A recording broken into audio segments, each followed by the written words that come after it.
Welcome to Formula World. I'm your host Dylan Shelley, and here's what's on this episode. First up on Formula World, Renault has big questions about Mercedes and Racing Point. One of the talking points of the pre-season testing was the car that Racing Point had brought. It bore a striking resemblance to the 2019 Mercedes car that won both the Drivers' and Constructors' Championships.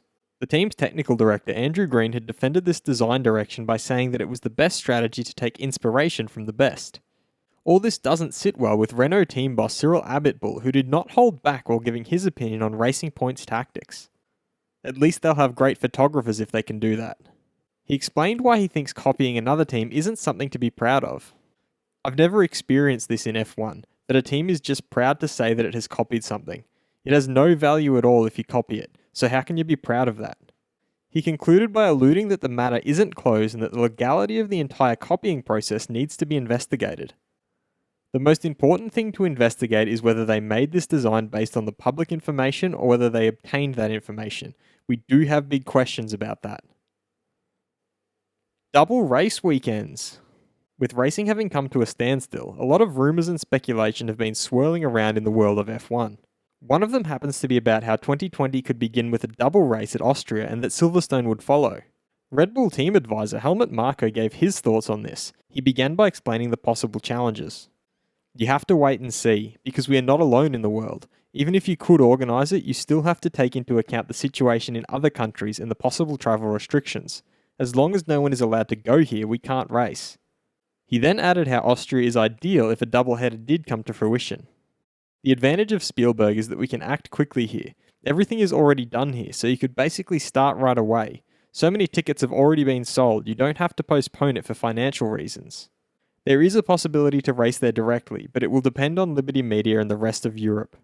Former F1 driver Christian Klein, meanwhile, explained why even Austria won't be able to put together a race as quickly as some have suggested. It's difficult to say when we can start again, but first we need to be able to organise events again. You might be able to start in July, but a small country like Austria needs to prepare for that first.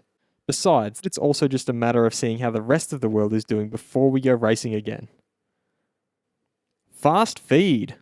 Former F1 driver Alexander Wurz feels that Formula 1 could organise races without fans because it is already an individual sport where the drivers and mechanics are not very close to each other, allowing it to start again as one of the first.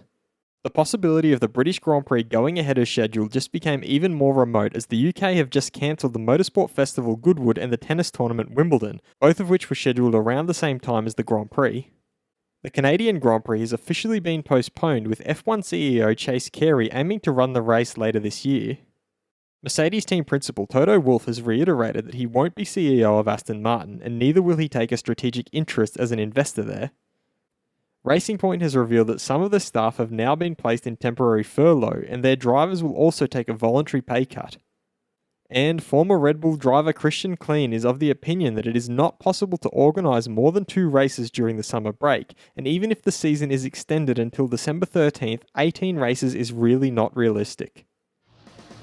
Should there be double race weekends? Be sure to vote in the poll and let me know what you think in the comments. And if you like this video, feel free to subscribe and check out my others for all the latest in the world of Formula 1.